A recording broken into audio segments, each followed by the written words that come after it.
El origen del alfabeto. A pesar de ser un país pequeño, la localización estratégica del actual Líbano entre Europa y Asia hizo de él una encrucijada de religiones, comercio y viajes mucho antes de la historia escrita. Desde las antiguas rutas comerciales de las especias hasta las tuberías petrolíferas tendidas por las multinacionales de hoy, el Líbano siempre ha servido de nexo para el comercio entre Oriente y Occidente. La historia del Líbano se remonta a una época remota de la antigüedad que conocemos solo fragmentariamente. Lo que sabemos de la civilización fenicia es que empezó a desarrollarse alrededor del año 3000 a.C., en el extremo oriental del Mediterráneo, en la zona que hoy ocupan Siria, Líbano e Israel. Los fenicios vivieron en la región de Canaán hasta 1200 a.C., siendo conocidos como el pueblo cananeo. Los griegos los llamaron fenicios y los romanos púnicos, por el color púrpura del tinte que este pueblo usaba y exportaba. Hay un auténtico problema con la terminología que designa a los pueblos del Mediterráneo oriental, ya que algunos nombres son geográficos, otros lingüísticos y otros culturales. En la costa y cerca de ella, en el interior, están los cananeos. En cambio, en torno al siglo XIII a.C., el mismo pueblo de la costa libanesa es llamado fenicio. Más adelante, cuando los fenicios empiezan a migrar y fundan colonias en el Mediterráneo central y occidental, los romanos los llaman púnicos. Este es un término étnico. Se refiere a los habitantes de aquella zona. Hay, por tanto, cierta confusión con los términos de cananeos, fenicios y púnicos, pero todos se refieren al mismo pueblo.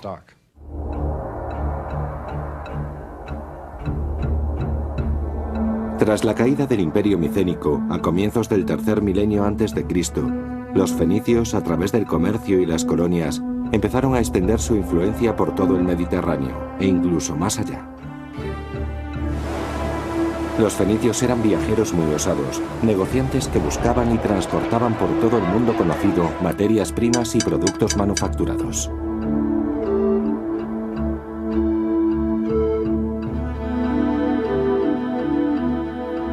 Vivieron en Líbano hasta que otros pueblos en oleadas sucesivas invadieron su estrecha franja de tierra. Primero fueron los asirios, y después, en el 332 a.C., Alejandro Magno tomó la ciudad de Tiro, y la sabiduría de los fenicios de Oriente fue adoptada por los griegos.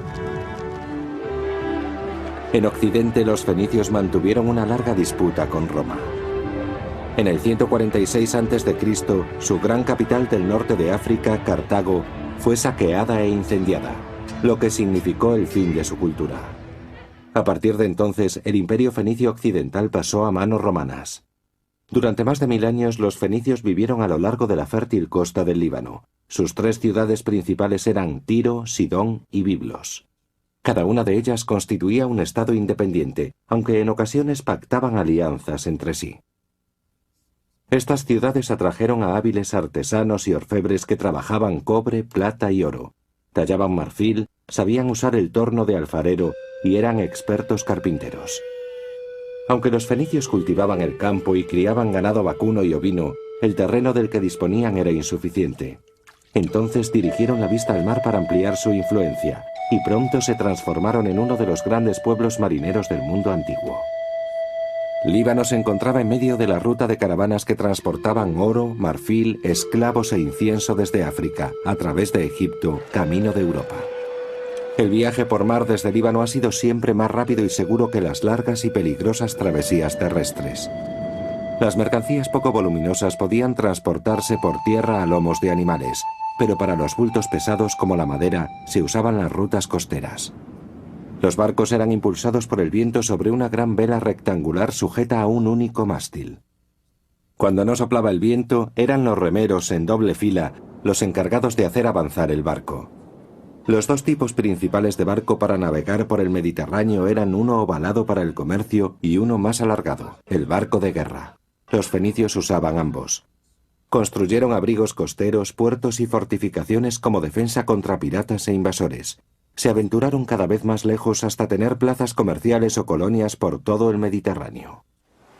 Casi la mitad de la costa norteafricana, desde el Atlántico hasta Egipto, estuvo bajo control fenicio, y en el sureste de España también llegaron a asentarse. Sus leyendas hablan de una expedición iniciada en el Golfo de Suez, que siguió hacia el sur bordeando el continente africano. Subió por la costa occidental y regresó entrando en el Mediterráneo a través de las columnas de Hércules, en el estrecho de Gibraltar. El capitán de aquella expedición afirmaba haber visto la estrella polar descendiendo por el cielo cada noche hasta desaparecer completamente. Es la prueba de que, en ese viaje, los fenicios habían llegado hasta el extremo sur de África.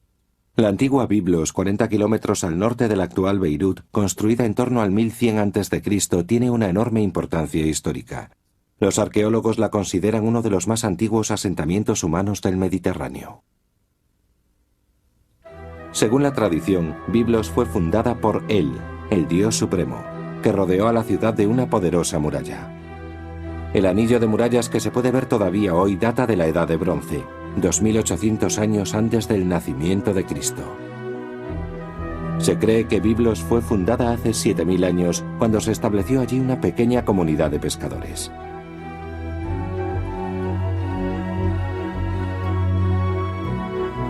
Conocemos los nombres de algunos dioses del panteón fenicio. Baal fue uno de los más importantes y al parecer requería que se le ofrecieran sacrificios infantiles. En 2800 a.C. se levantó en Biblos un gran templo dedicado a Balat Gebal, la señora de Biblos. Esta diosa protegió a la ciudad durante más de 2000 años.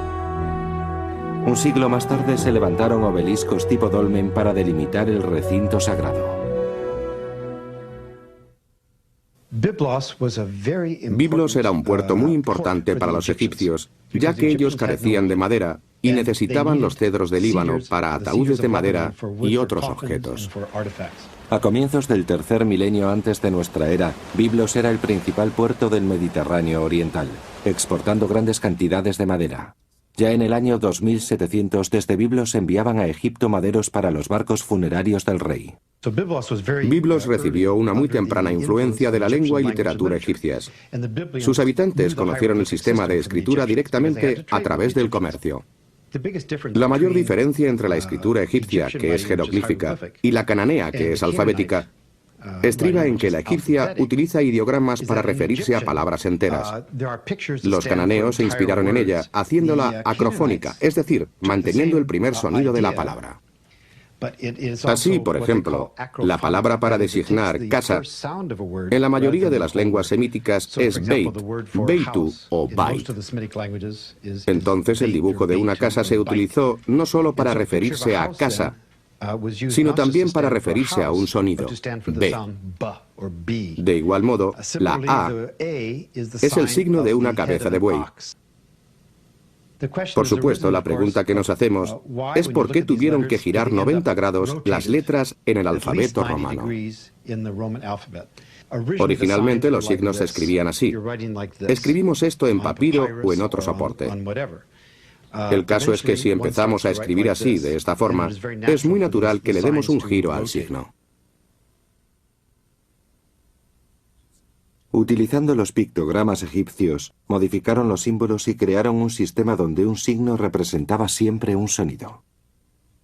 Los fenicios traspasaron su sistema alfabético a griegos y romanos, y a través de ellos al resto del mundo. La palabra alfabeto es una combinación de las A y B griegas, alfa y beta.